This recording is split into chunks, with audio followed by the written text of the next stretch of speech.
मित्रों नमस्कार, मैं नरेश कुमार अपने YouTube channel advocate Naresh Kumar में आपका स्वागत करता हूं। मित्रों, आज मैं मुजफ्फरपुर न्यायालय परिसर स्थित डिस्ट्रिक्ट लीगल सर्विसेज अथॉरिटी के ऑफिस में हूं और ऑफिस में भी हूं तो श्री सुभाष चंद्रा जी जो इसके सेक्रेटरी हैं उनके चैम्बर में हूं।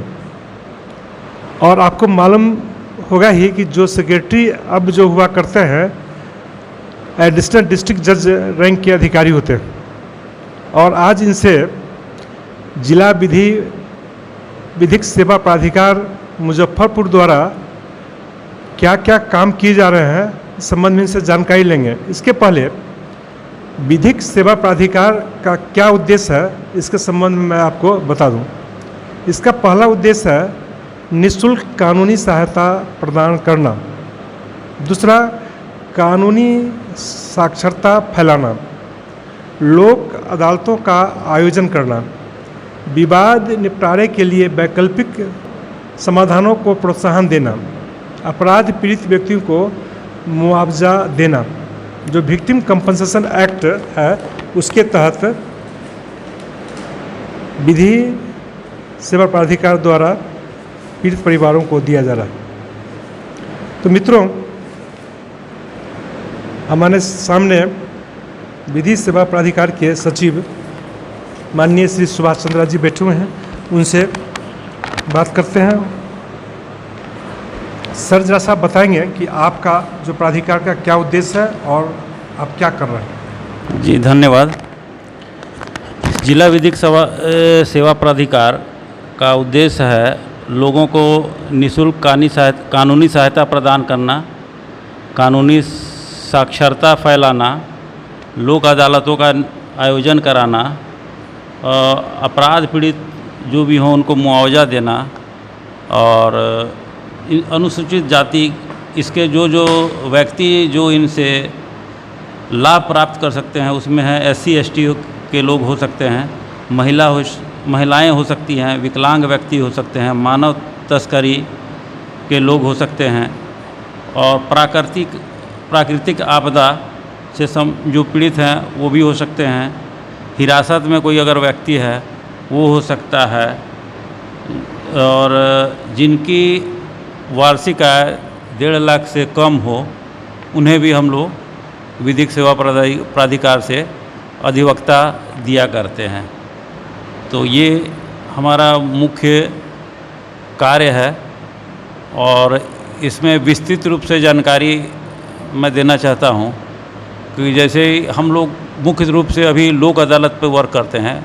लोक अदालत में वर्क करना मतलब कि जो भी न्यायालय में कंपाउंडेबल केसेस हैं उस केसेस का निपटारा हम लोग करवाने का प्रयास करते हैं, जिससे हम लोग अपने लेवल से सभी पदाधिकारीगण जो इसके स्टेक होल्डर हैं उनसे मीटिंग करते हैं। जैसे इलेक्ट्रिसिटी विभाग के पदाधिकारी हुए, BSNL के पदाधिकारी हुए, इंश्योरेंस के पदाधिकारी हुए और वाटर बिल से संबंधित पदाधिकारी हो गए, चाइल्ड लेबर से संबंधित पदाधिकारी हो गए एवं अपने न्यायिक पदाधिकारियों से भी हम लोग लगातार मीटिंग करते हैं और जो भी कंपाउंडेबल मामले होते हैं हम उसका निस्तारण करना सुनिश्चित करते हैं। साथ ही हम लोग जो भी विक्टिम कंपनसेशन 357A कैटेगरी में जो भी आते हैं, जो भी व्यक्ति आते हैं उनको हम लोग कंपनसेशन देने का प्रयास करते हैं। खासकर महिलाएं जो एसिड अटैक पीड़ित हैं या रेप से पीड़ित हैं या मर्डर के मामले हो गए उसमें भी हम लोग विक्टिम्स को होल्ड करने पर हम लोग कंपनसेशन इंजरी कंपनसेशन बोर्ड है एक, जिसमें DM SP माननीय जिला जज उसके मेंबर होते हैं। उसमें हम लोग 1 लाख से 10 लाख तक विक्टिम कंपनसेशन के रूप में उन्हें मुआवजा दिलाने का प्रयास करते हैं। एक सवाल और उठता है सर कि खास के बैंक के मामले में बैंक लोक अदालत के समय आती है और अपना जो उद्देश्य है वो पूरा कर लेती है, लेकिन जो पीड़ित है उनके मामले में अदालत द्वारा ही या अदालत द्वारा नियुक्त किसी व्यक्ति द्वारा कंप्रोमाइज़ की दिशा में कोई ऐसा पहल नहीं किया जाता है कि जिससे जो लोनी है उनको राहत मिले। इसमें आप क्या कहना चाहेंगे? बैंक के जो मामले हैं उसमें हम लोग लोक अदालत के पहले बैंक मैनेजर सभी प्रकार के बैंक्स के मैनेजर्स एवं उसके जो सुपीरियर अथॉरिटी हैं उनके साथ लगातार हम लोग मीटिंग करते हैं और कितना केसेस का में उन्होंने नोटिस भेजा है उसको भी हम लोग रिपोर्ट लगातार लेते रहते हैं। अभी हाल में भी हम लोगों ने 14/5/22 को जो आगामी नेशनल लोक अदालत होना है उसमें हम लोगों ने बैंक की मीटिंग की है, सबसे उच्च पदाधिकारियों से किया है, उनसे नोटिस सर्व कराने के लिए भी निर्देश दिया है एवं कितने केसेस उन्होंने लोक अदालत के लिए आइडेंटिफाई किया है वो हम लोग लगातार उनके संपर्क में रहते हैं और ये प्रयास करते रहते हैं कि ज़्यादा से ज़्यादा लोगों को जिनका लोन संबंधित मामला हो या किसी प्रकार का मामला हो वो लोक अदालत के माध्यम से ज़्यादा से ज़्यादा लोगों को इसका लाभ मिल सके और डिस्पोजल हो सके, ये हम लोग लगातार प्रयास करते हैं। अभी जो 14/5 को लोक अदालत होने वाली है और आप लोगों का जो प्रयास चल रहा है, आप क्या उम्मीद रखते हैं कितने मुकदमों का निष्पादन इस आगामी लोक अदालत में होगा? पिछले बार हम लोगों ने यहाँ पर बैंक में खास करके 25 करोड़ से ऊपर हम लोगों ने ये किया था, लोन की वसूली की गई थी और लगभग 6,000 से ऊपर मामलों का निष्पादन हुआ था और कोर्ट्स के भी मामले उसमें बहुत सारे थे जो लगभग 600 के करीब थे। तो लोक अदालत में हम लोग लगभग 7,000 8,000 मामलों का निष्पादन कराने का प्रयास करेंगे, प्रयासरत हैं। ऐसे चूँकि हर 2-3 माह में लोक अदालत का आयोजन होता रहता है, इससे थोड़ा सा संख्या में कमी आती है, लेकिन हम लोग का प्रयास रहता है कि ज़्यादा से ज़्यादा मामले का निष्पादन हो सके। हम लोग लगातार मीटिंग करते रहते हैं इसके लिए हर पदाधिकारी से और इसका रिपोर्ट भी हम लोग मांगते रहते हैं। जैसे ग्राम पंचायत ट्राइबल मामले भी हैं, उस पर भी हम लोग का फोकस है। हम लोग लगातार उनको तरीका बताते रहते हैं कि सुलह कैसे होगा और उसको सुलह करके उस लोक अदालत में इसका निष्पादन कराएं। कोर्ट्स को भी हम लोग ट्रेनिंग देते रहते हैं। हर जगह हम लोग ट्रेनिंग और रिपोर्ट ये लगातार मांगते रहते हैं और ज़्यादा से ज़्यादा प्रयास करते हैं कि वादों का निष्पादन हो सके सुलह के माध्यम से।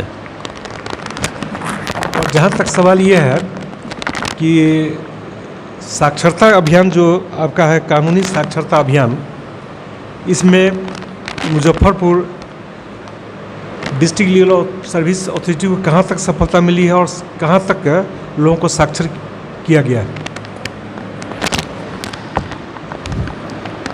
हम लोग DLSA के माध्यम से एक कैलेंडर बना हुआ है जिसके तहत हम लोग लगातार विधिक जागरूकता शिविर का आयोजन PLV के माध्यम से, पैनल अधिवक्ताओं के माध्यम से या मैं खुद भी साक्षरता देता रहता हूं, ऑनलाइन या ऑफलाइन।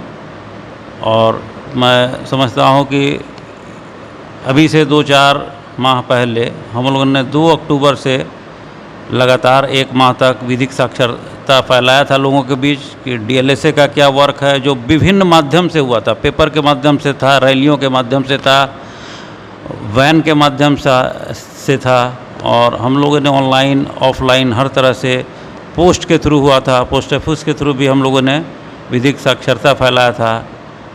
अपने कार्यालय में जो भी हमारे स्टाफ्स हैं उनको भी भेजकर हम लोगों ने विधिक जागरूकता फैलाया था। स्कूल्स में भी रैलियां निकाली गई थी, स्कूल में पेंटिंग कंपटीशन किया गया था, स्कूल में ऐसे कंपटीशन किया था, जो उसमें अच्छे स्टूडेंट थे उनको पारितोषिक भी दी गई थी और साक्षरता सुदूर इलाकों तक भी दिया गया था।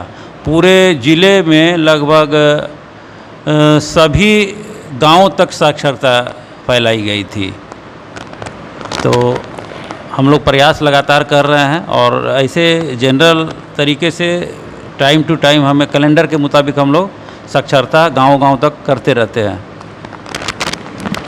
बहुत बहुत धन्यवाद माननीय सुभाष चंद्रा जी।